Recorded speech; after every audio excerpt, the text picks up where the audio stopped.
Hola amigos del comercio, hoy es el 27 de febrero y es el Día de la Lucha contra el Hostigamiento Sexual en el ámbito laboral.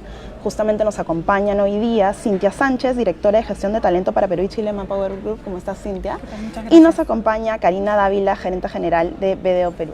Hola, gerente legal. Gerente legal. Sí, gracias por la invitación. ¿Cómo estás, Karina? ¿Qué tal? Mucho gusto con ambas y quisiera empezar hablando sobre un tema muy importante con esto que es el marco legal en Perú para los casos que se sufren de hostigamiento sexual, sean hombres y mujeres, a dónde acudir o qué hacer en todo caso y qué dice justamente la ley en cuanto a la protección a las víctimas en estos casos. No sé quién quisiera empezar.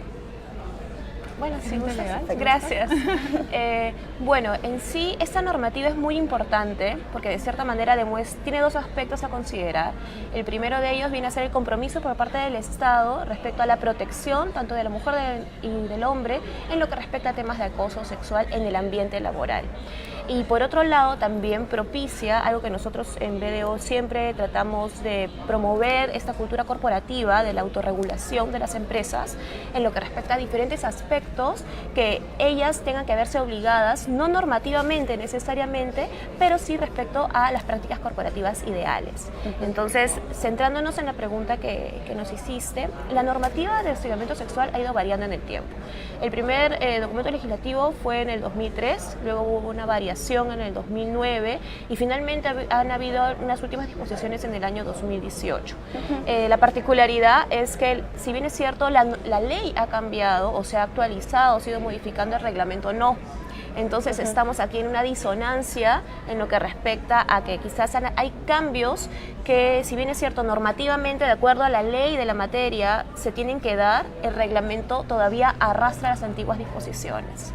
¿Y cuáles son de pronto estos cambios que se tendrían que dar? O en todo caso, ¿cómo se podría perfeccionar este reglamento justamente? Bueno, en realidad con cambios normativos del propio reglamento, un tema de adaptación, por ejemplo, un tema muy puntual, que luego lo vamos a conversar. En el caso de las denuncias que pueda presentar un trabajador o una trabajadora, la entidad empleadora tiene que resolver. Esa resolución, el reglamento considera que tiene que informarse ante el Ministerio de Trabajo. Sin embargo, el TUPA del Ministerio de Trabajo ha excluido este procedimiento.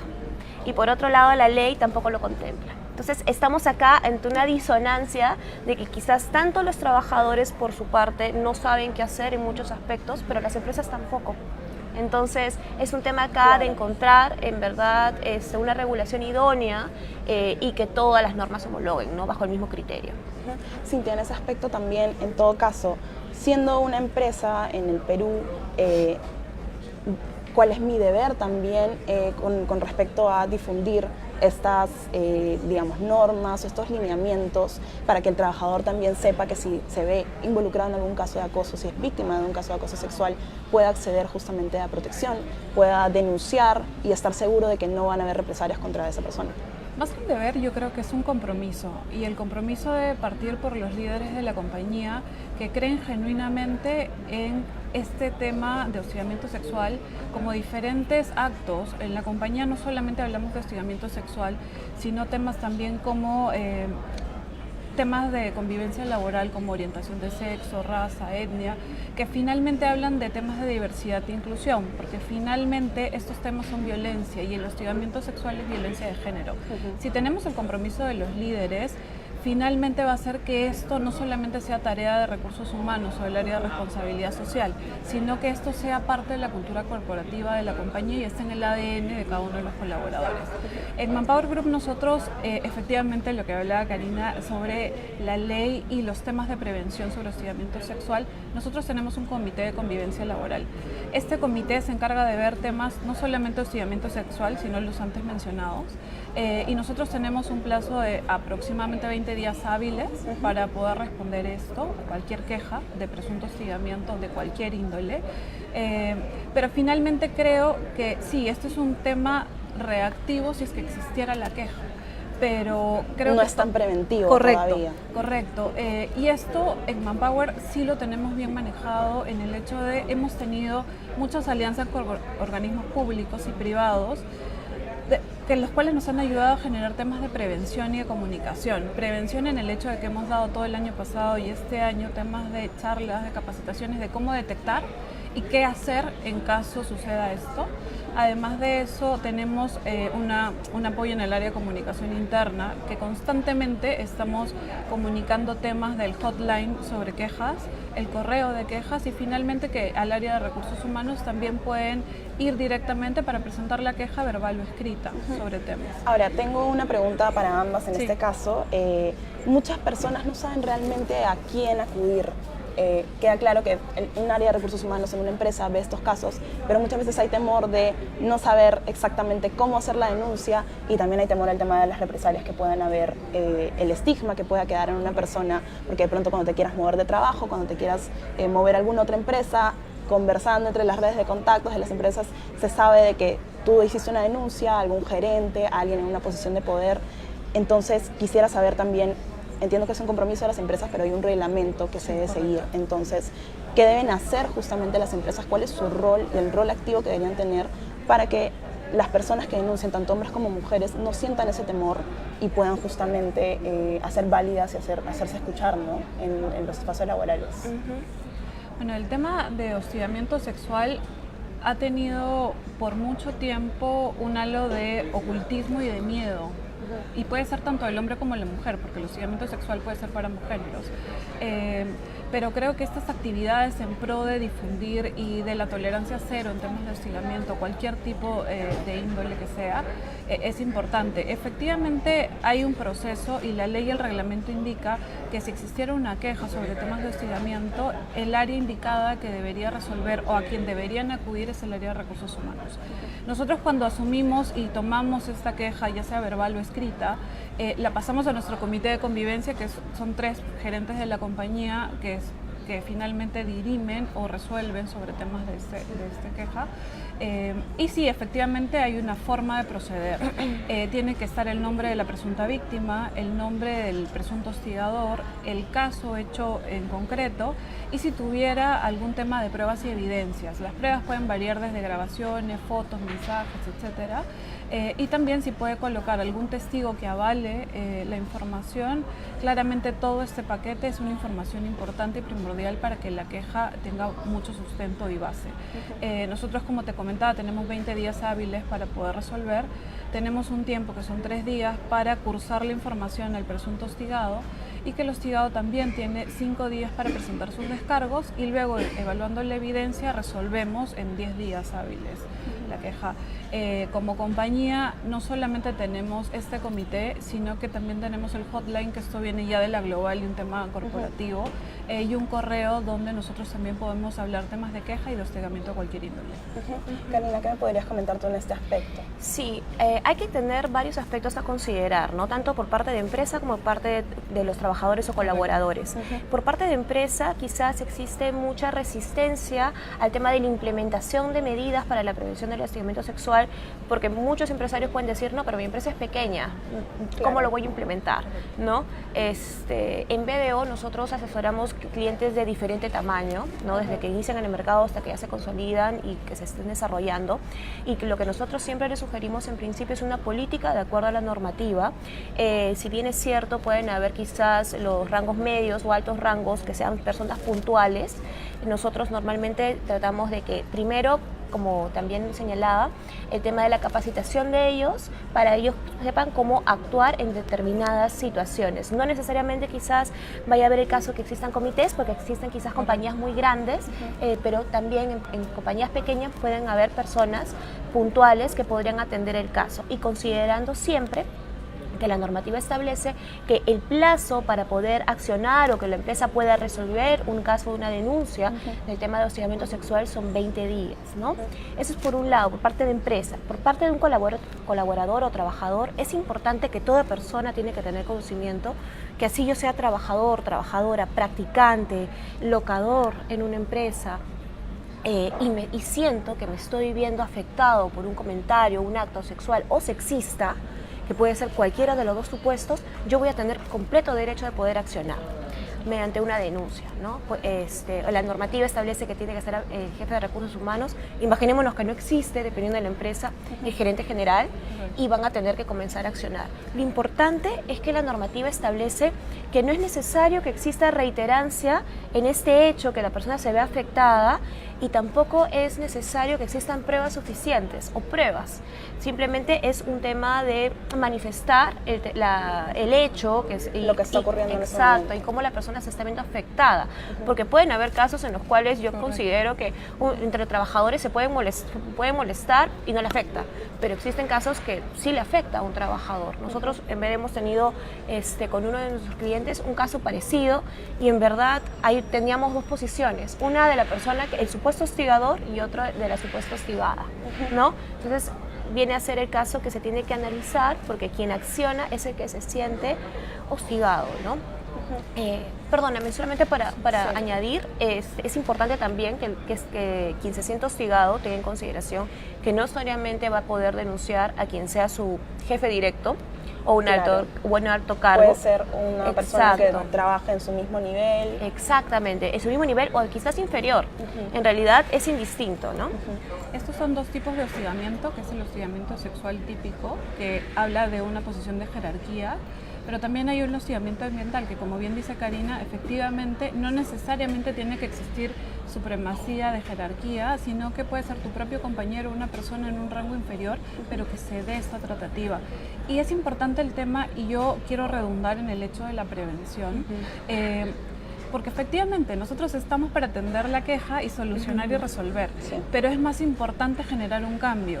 Y vuelvo al hecho de que este tema pasa por muchos miedos y hay que romper los mitos que son tan importantes como el sentido de culpa, el sentido de que voy a tener represalias, el sentido del juzgamiento y del qué dirán de tus compañeros, el hecho de que no te puedas desarrollar profesionalmente.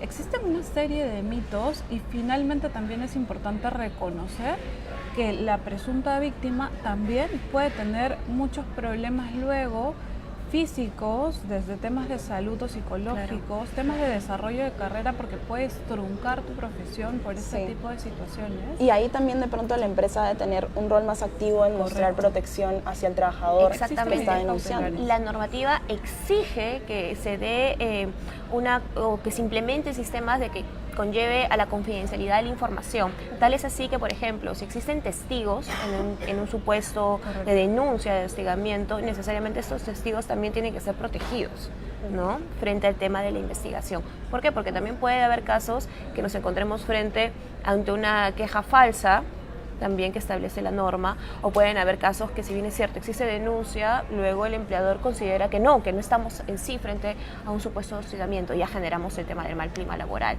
Entonces hay que ser muy sensibles en este caso, ¿no? Sí. La normativa te habla sobre temas de medidas cautelares y estas medidas cautelares van desde el hecho de la separación de áreas hasta que suceda y se resuelve el caso, el hecho de la confidencialidad de la víctima o de los testigos, y también hay un tema de no contacto hasta que finalmente se resuelva.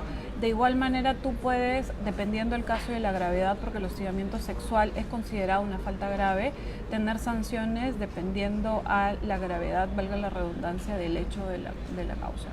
Por ejemplo, una sanción es el despido, no sé si hay sanciones también de pronto que sean penales o si se han dado en estos casos.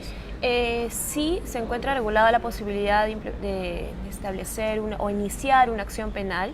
En el tema de sanciones meramente laborales, la normativa en sí de la materia se ha ido modificando. Ya existen causales de falta grave, el supuesto hostigamiento sexual, al mismo tiempo también se considera como casos de hostigamiento, supuestos de hostigamiento sexual o sexista, con lo cual, por ejemplo, ¿no? Si yo me veo afectada con este tipo de conducta y mi empleador no me atiende, yo puedo darme por despedida y solicitar el pago de la indemnización por despido arbitrario, ¿no? Entonces, en realidad, la normativa ha tratado de irse acoplando, ha tratado de cambiar los lineamientos que quizás hace muchos años ya se daban, ¿no? Entonces, por eso es muy importante que las empresas sean conscientes de todas las obligaciones que tendrían que hacer, como por ejemplo el tema de las capacitaciones, que justamente comentaba que se daban. ¿Por qué? Porque tanto los trabajadores tienen que saber cómo actuar frente a un hecho, pero también los trabajadores que podrían ser hostigadores tienen que tener conocimiento de lo que les podría acarrear su conducta, ¿no? Y van sanciones dependiendo de la gravedad, desde amonestaciones, suspensiones, llegar al tema de la desvinculación por estas faltas. Pero también es importante saber de que existen otras vías si es que uno no está satisfecho o satisfecha con el resultado, la resolución que ¿Cómo? dicta la compañía. ¿Cuáles, por ejemplo? La vía judicial, por ejemplo, el Ministerio de Trabajo. De hecho, hay una web que se llama Trabaja sin acoso, que efectivamente ahí hay un test gratuito donde tú puedes acceder y puedes ver si lo que tú sientes puede ser tipificado como hostigamiento sexual. Y luego en esta web, que a mí me parece y me resulta bastante amigable, tienes los pasos a seguir ante una queja o a dónde te puedes ir a asesorar. De hecho está la dirección, los teléfonos y los correos. Entonces también hay muchos medios que las organizaciones privadas pueden hacerse para apoyarse en busca de esta prevención. En todo caso, bajo el reglamento que existe, cada empresa también tiene un código de cómo actuar ante esto. O sea, cada empresa tiene, digamos, un nivel de prevención, un nivel para actuar en estos casos, un nivel de cómo ir resolviéndolo, o hay un código compartido en todo caso, o debería haber un estándar que se mueva tanto en las empresas pequeñas como en las medianas como en las grandes. Claro, en sí el piso mínimo viene a ser la normativa. Ya lo que cada empresa comience a acoplar para sí misma, mucho dependerá de su visión y misión. Y eso tiene que está hilado a su cultura corporativa. Entonces, en realidad, cada documento, se podría decir, cada lineamiento que tengan va a ser propio de ellos. Si lo comparte una de otra ya es un tema ajeno, ¿no? Pero en principio, de acuerdo a sus mismas operaciones y al mismo desarrollo de su personal, de acuerdo a su clima laboral, sus centros de trabajo, cada alineamiento tiene que ser muy puntual, ¿no? Nosotros siempre recomendamos a nuestros clientes tratar de analizar y establecer políticas internas en función a su propia cultura corporativa, los objetivos que quiere tener, ¿no? Y obviamente sin resquebrajar este piso mínimo que establece la ley. Y en base a eso y en camino a eso es, claro, la línea base es la normativa legal laboral. Y luego es lo que la organización, de acuerdo a la cultura corporativa, los lineamientos y el compromiso que tenga las organizaciones del impacto que quiera llegar a los colaboradores, porque esto no solamente es un impacto a nivel colaboradores, sino que impacta a favor de la sociedad, a un cambio de cultura y de mindset. Creo yo que también es importante saber hasta dónde deben llegar las organizaciones, porque no pueden prometer cosas que no van a poder cumplir. Entonces, de acuerdo a la magnitud de las organizaciones, es que creo que deben empezar. Lo primero y lo primordial es cumplir con la línea base, que es la normativa, y luego, y en base a eso, deberían de seguir con los compromisos de diversidad e inclusión, que finalmente cuide y proteja el tema de la no discriminación por cualquier tipo que está fuera.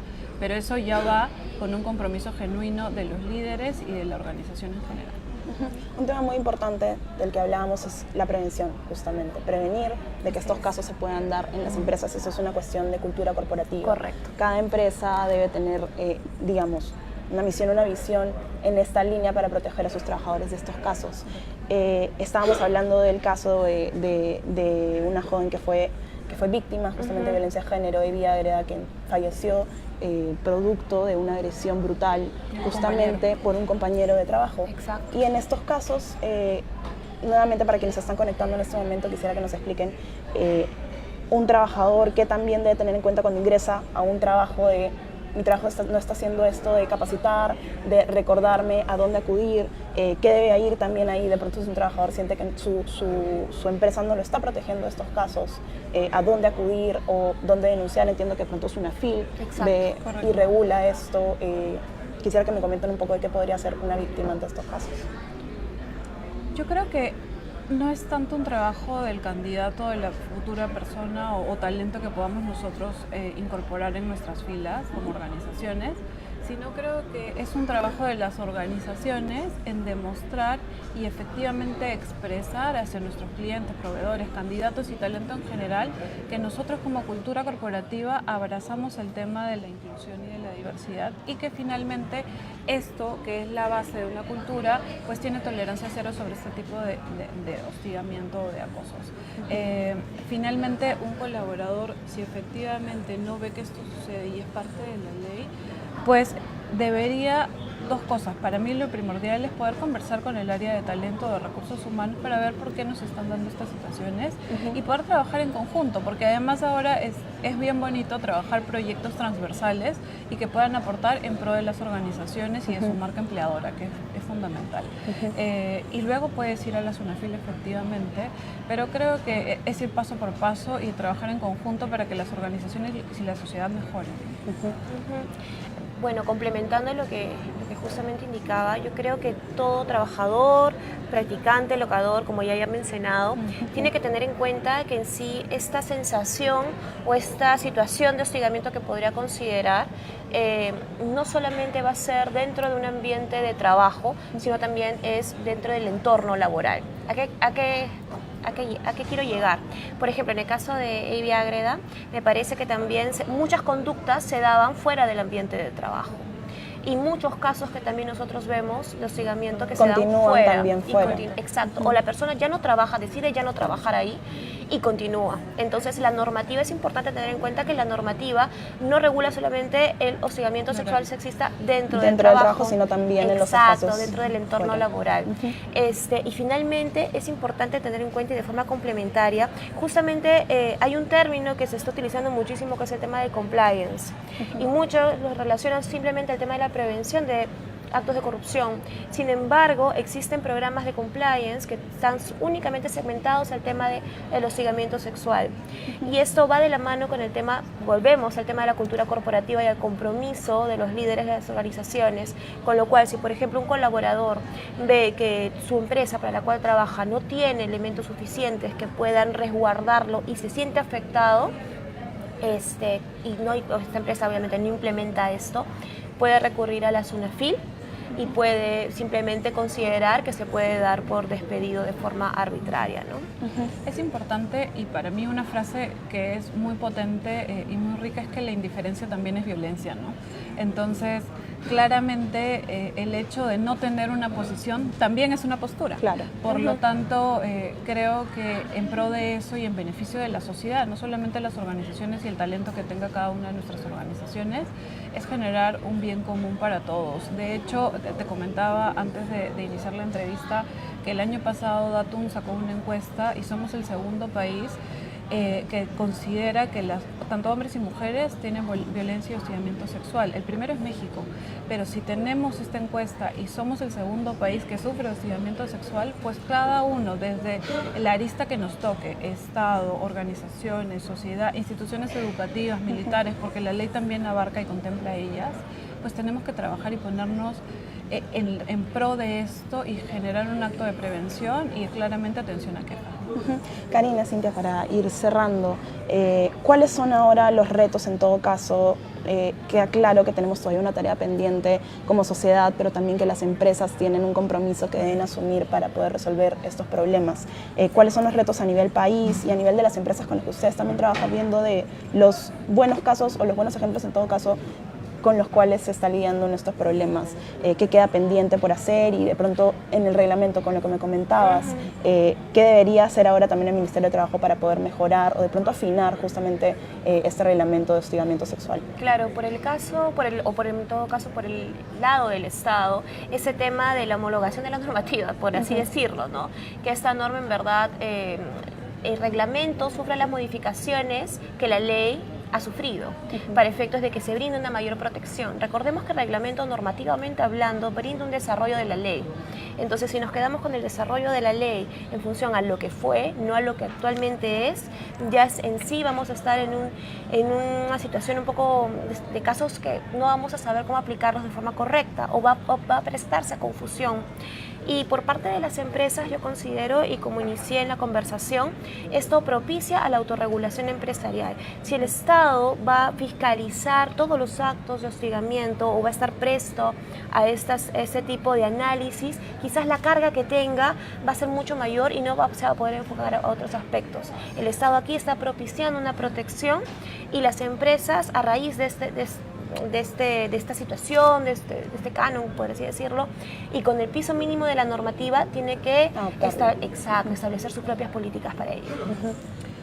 Desde mi parte, yo creo que el reto es trabajar en conjunto en pro de un cambio cultural y comprometernos y desvelar el hecho de que esto existe. Y si existe, debemos de trabajar en la prevención y la atención. Finalmente, todos somos actores de una sociedad que quiere crecer y mejorar. Por lo tanto, siento que este compartir buenas prácticas y este espacio que tenemos, que en verdad saludo y agradezco, es importante porque elimina este velo de miedo a las personas que sufren de acoso, algún tema de hostigamiento sexual, sí es importante decirles que no tengan miedo, porque las organizaciones, el Estado está para poderlas ayudar y en base a eso tenemos que trabajar. Cintia, Karina, muchas gracias por Gracias a ti, acompañarnos. gracias a ti. Muchas gracias a todos los que nos han estado viendo y nos vemos en una próxima oportunidad.